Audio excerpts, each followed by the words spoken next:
Welcome to the deep dive, especially for those of you out there who we really like to call the learner. Right, the people who just love digging into things. Exactly.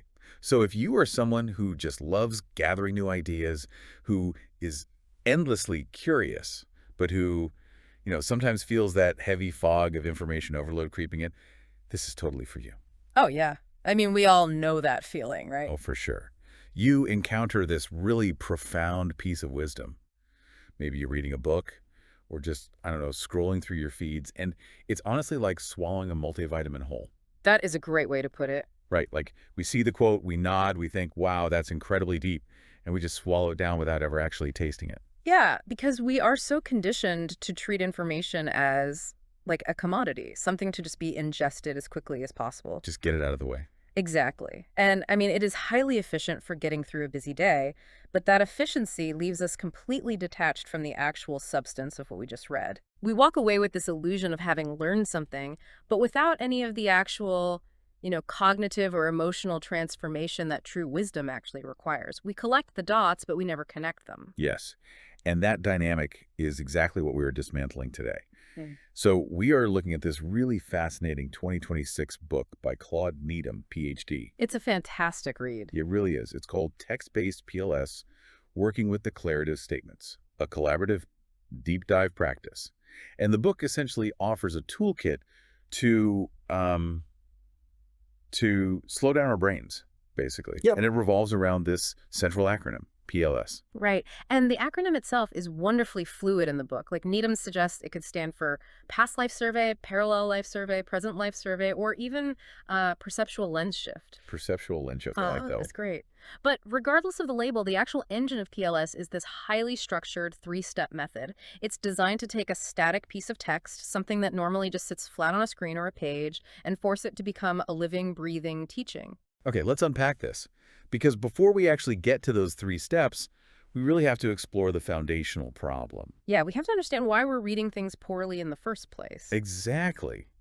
Because it turns out our default approach to reading profound ideas is fundamentally flawed from the start. It is. So the book uses the blog of E.J. Gold, it's called Gorbag's World, as a primary testing ground. Gorbag's World. Such a great name. Oh, totally. And the blog is just full of these massive, truth bombs, these jaw-dropping philosophical statements. But Needham presents this stark warning about these kinds of sentences. Right, because if we aren't careful, we neutralize them. Precisely. If we treat these profound statements as what he calls doctrinal statements, we effectively ruin the wisdom before it even has a chance to work on us. Okay, so let's break down the mechanics of that. Because in language, we categorize sentences all the time without even really thinking about it, right? I do. Like we have vatic sentences, which are just social lubrication, like saying, crazy weather we're having, huh? Right. It doesn't mean anything deep. It just acknowledges the other person. Exactly. And then we have vocative sentences, where you are addressing someone directly just to get their attention. But this doctrinal statement concept is uniquely dangerous when it comes to actual learning. Because a doctrinal statement is, by its very nature, pragmatically closed. Pragmatically closed, meaning what exactly? Think of a doctrinal statement like a giant no trespassing sign on a piece of property. It conveys information, absolutely, but it explicitly forbids you from entering the property to explore it for yourself. Wow. Yeah. Needham says it is rhetorically preemptive of questioning. It demands belief, not engagement. So something like, in the beginning, God created the heavens and the earth. Perfect example. That sentence does not invite you to pull up a chair, grab a cup of coffee, and debate its merits. Right, you're not supposed to workshop it. No, it presents itself entirely for consumption. It's a tool of an institution. Pondering isn't expected, and it's certainly not encouraged. You either accept the premise or you reject it, but there is no room for you inside the sentence. Okay, so the book contrasts this by arguing that we should treat profound text as declarative statements, not as doctrine, not as unquestionable dogma, but as, like, pressure points to actively push against. Yes. But, let me push back on this a little bit myself here. Go for it. Isn't a fact just a fact? Like, if I read a sentence that says, the sky is blue, Why do I need to sit around engaging with it as a pressure point? Right, the just swallow the pill approach. Yeah, I mean, it really does feel like swallowing a pill. If it's a factual pill, shouldn't I just swallow it, acknowledge the sky is blue, then, get on with my day? Well, treating simple statements as mere facts to be passively accepted is a limiting reflex. Simple belief shuts down discovery. Because language itself is inherently flawed and limited. The kind of truth that actually changes how you perceive the world usually hides in the nuance, in the spaces between the words, beyond the language itself. Okay. If you just accept the sky is blue as absolute doctrine, you stop looking at the sky. Oh, wow. You miss the violet hues at dusk or the slate gray of a storm. You just see blue and move on. That's a great point. So if simple belief shuts down discovery, how do we get past our own reflexes to find that nuance? So Needham introduces this concept to bypass our reflexes, and he calls it kaleidoscopic isomagnification. Kaleidoscopic isomagnification. I love that phrase so much. It honestly sounds like a piece of sci-fi technology. It kind of acts like one for your perception, honestly. Let's break down the mechanics of the phrase. Sure. So iso comes from isolate. You deliberately focus your attention on one single isolated statement, ignoring literally everything around it. Okay, so taking it out of its larger context. Right. Then magnification. You make that isolated statement huge, expanding it until it fills your entire field of interest, like putting a single cell under a microscope. Got it. And the kaleidoscopic part. Kaleidoscopic means you bring in multiple simultaneous perspectives. And usually you do this in a collaborative group setting, so you can look at this one magnified statement from every possible angle. The book actually leans on that classic parable of the blind man describing the elephant to explain this kaleidoscopic effect. There it is. Exactly. So for you listening, it's that story where one person feels the elephant's leg and says an elephant is like a tree, and another feels the trunk and says, no, it's like a snake. Right, and a third feels the ear and says, you're both crazy. It's like a giant palm leaf. Yeah. And if we map that onto how we usually consume information today, those three people would immediately hop on social media, form opposing factions, and spend the rest of the day arguing about who is objectively right. Which is absurd, because an argument about who is more correct misses the entire animal. Exactly. But if we apply this kaleidoscopic isomagnification to a piece of text, the profound quote is the elephant. Yes. And if I read it completely alone, I'm only feeling the trunk. Like I might get something out of it, but my perspective is inherently limited by my own specific life experiences. Exactly. But by embracing all those kaleidoscopic descriptions from a group, the tree, the snake, the leaf, you actually start to get a true multidimensional vision of the text. You stop fighting over the one true meaning. Right. You avoid the trap of arguing over a singular right answer, and instead you just follow where the kaleidoscope leads. You are mapping the full shape of the wisdom. Okay, so we've established that we need to isolate a quote to actually absorb it, and we need a kaleidoscopic view to avoid treating it like a no trespassing sign. Yep. But if I just sit down and stare at a sentence on a page, my brain still wants to jump straight to conclusions. I'm impatient. So how do we actually execute this PLS method? Because here's where the book takes a really fascinating detour. It does. To learn how to read words deeply. Needham insists we cannot start with words at all. We have to start by looking at photographs. Wait, really? Yes, really. This is a vital part of the training. You do not start with text. Why not? Because if you jump straight into declarative statements, you are fighting your own neurobiology. Think about the act of reading for an adult. It is autonomic. Autonomic. Like breathing. Exactly. Your brain decodes the squiggles on a screen into meaning in milliseconds. You literally cannot look at the word apple without instantly knowing what it means. The raw perception of the letters and the inferred meaning are completely fused together. Okay. Because we can't separate the seeing from the knowing when it comes to text. Our brains are just way too fast. Right. But with a complex photograph, there is a microsecond of delay. A buffer that forces us to slow down. Precisely. The visual medium is much more forgiving when you are trying to learn the mechanics of your own perception. So we start with images to learn the 3 core steps of PLS. Okay, let's walk through them. Step 1. Step 1 is remarkably simple on the surface. The prompt is, what do you see? Wait, so when you say, what do you see? You don't mean looking at a picture and saying, like, I see a family on vacation. No, absolutely not. Because vacation is a story we're projecting onto the image based on our own biases. We're strictly talking about raw, undeniable data, right? Like, I see 3 humans, a body of water, and a brightly colored fabric umbrella. Exactly. The moment you introduce words like vacation or happy or relaxing, you have completely abandoned step one. You are no longer observing, you are assuming. Okay, so it has to be incredibly literal. Step one demands nothing but the explicit objective data in front of you. Once you have isolated that data, then you carefully cross the bridge to step two. Which is? What do you know? This is where we are finally allowed to make inferences, to extrapolate, and to bring our contextual knowledge to the table. The book provides some incredible vintage photographs to practice this on. They are so cool. Yeah, there's one of a couple of women hanging something large on an outdoor clothesline, and another of a woman and a child posing by these fantastic, heavy, mid-century cars. Beautiful images. And there's a specific example the book uses that perfectly highlights the razor-thin boundary between step one and step two. It's the difference between seeing a tree with ornaments versus knowing it is a Christmas tree. That distinction right there is the entire ballgame. Yeah. Yes, tree with ornaments is the visual data.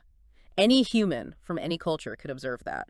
But Christmas tree, that is the specific cultural context and narrative, meaning you are projecting onto that data. Wow, right. If you conflate the two too early, you blind yourself to anything outside your own assumptions. By separating them, you are mapping the exact boundary between raw observation and human inference. Which brings us to step three, the final piece of the PLS engine. Tell a story. My favorite part. And I have to admit, when I first read this, I was pretty skeptical. Really? Well, I understand observing raw data, and I understand inferring logical context. But why do we have to make up a story? Doesn't introducing fiction take us entirely away from the objective facts we just spent so much effort establishing? I get why you'd think that. But consider the difference between watching a documentary about the ocean versus actually swimming in it. Okay. Step three is the bridge between passive observation and active, lived engagement. The explicit instruction for step three is to speak in the first person, in the present tense, and mentally place yourself entirely inside the scene of the photograph. Inside the scene? Yes. You aren't just analyzing the women by the clothesline from a distance anymore. You are standing in the damp grass next to them. You are feeling the weight of the wet fabric. You are smelling the detergent. So you are forcing your brain to inhabit the context. You take the detached facts and make them experiential. Exactly. Without the story, you remain a clinician, a detached analyst dissecting a specimen on a table. But with the story, the scene becomes a lived reality. Your nervous system actually begins to participate in the learning process. That makes total sense. Okay, so we've trained our brains using images. We can separate see from know, and we can embody the data through story. Now we reach the critical transition in the book, applying this to actual text. Yes. And Needham warns that this transition is inherently wobbly. Oh, it is extremely wobbly because text, by its very nature, is an abstraction. A photograph of a car looks like a car, but the word car, those are just arbitrary symbols that we've culturally agreed represent a vehicle. Right. And because text is abstract, our brains are desperate to skip the observational steps and rush straight to the safety of a conclusion.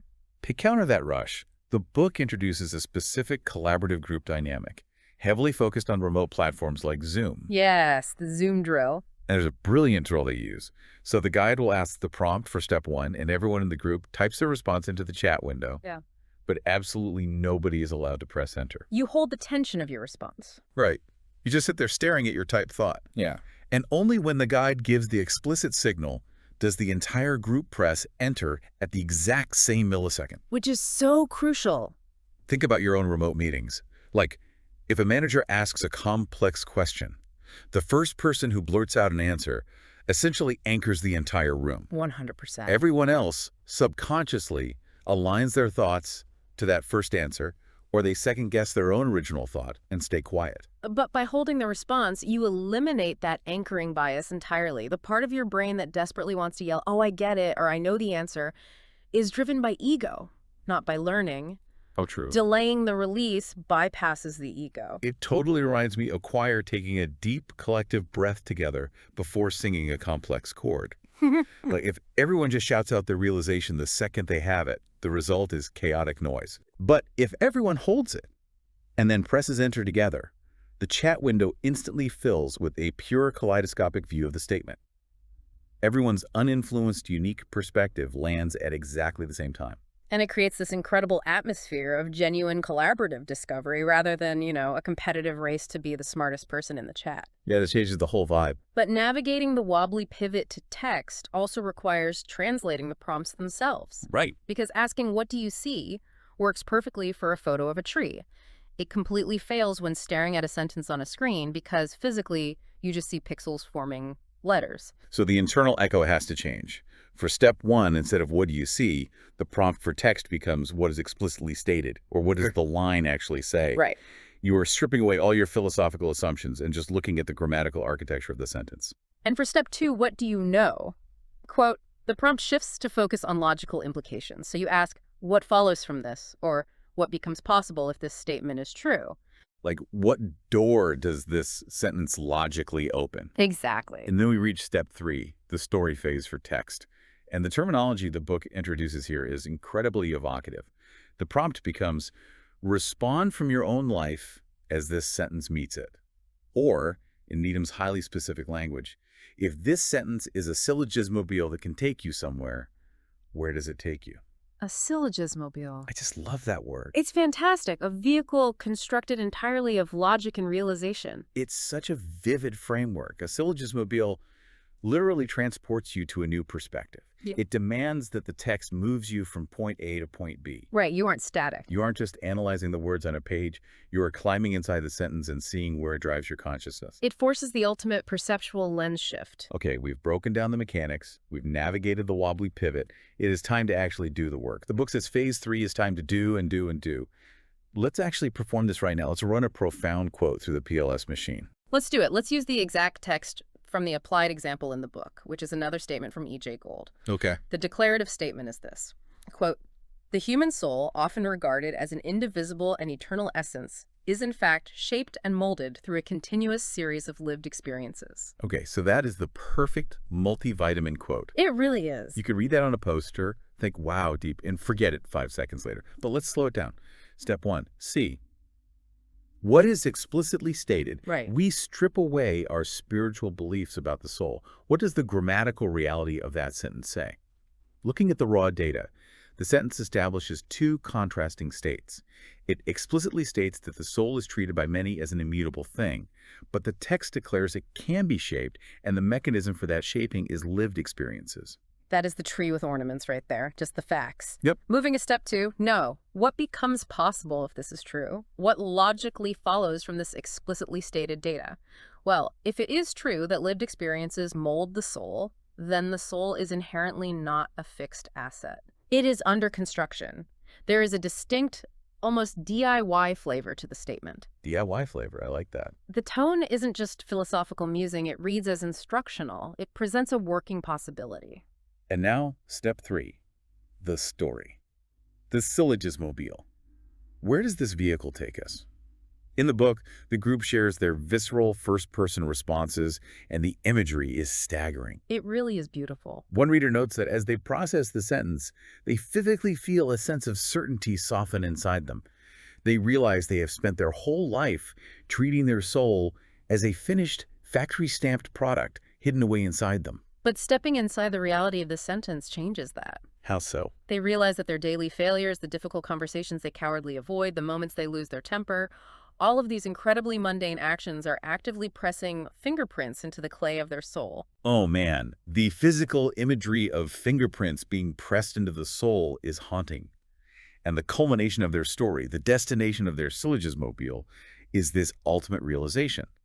They stop feeling like a fragile container meant to protect some eternal essence. Right. Instead, they feel like a workbench, unfinished, heavily marked by daily use, scarred by mistakes, but totally open to further shaping. Think about the magnitude of that shift. A generic, abstract philosophy about the nature of the human spirit has been completely metabolized. Yes, it transforms into an urgent, inescapable realization of personal responsibility in the present moment. If your soul is not a finished product, but a workbench being actively shaped by the email you are avoiding sending right now, then the present moment carries immense, undeniable weight. This is the ultimate value of the deep dive practice Needham outlines. When you engage with text using PLS, you aren't just memorizing what an author thinks so you can sound smart at a dinner party. No. You're utilizing the author's words as a calibrated lens to fiercely examine your own life. It's so powerful. So let's map the journey we just took. We started by recognizing the inherent danger of treating wisdom as a no trespassing sign, a closed doctrine that demands blind belief and shuts down curiosity. Right, the doctrinal statement trap. Then, we learned to bypass our brain's autonomic reflexes by mastering the 3 steps of PLS on images first, isolating raw data in C, mapping implications in No, and embodying the context in story.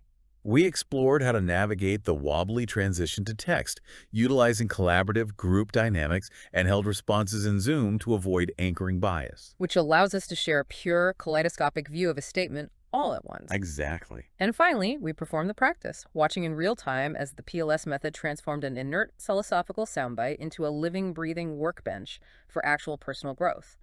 We tasted the multivitamin. We stopped reading as consumers and started reading as active collaborators. Which brings us to the end of our time today. But I want to leave you, the learner, with a challenge. We've spent this entire deep dive talking about profound philosophical quotes. But if the PLS method can turn a declarative statement into a syllogismobile that transports your consciousness, what happens if you apply it to the very next piece of incredibly mundane information you encounter today? Applying this level of iso-magnification to the mundane is a fascinating behavioral experiment. It really is. What if you run step 1, 2, and 3 on a completely ordinary email from a coworker? Or a sensationalized news headline? Or a passing text message from a friend? Imagine what you might uncover. Right.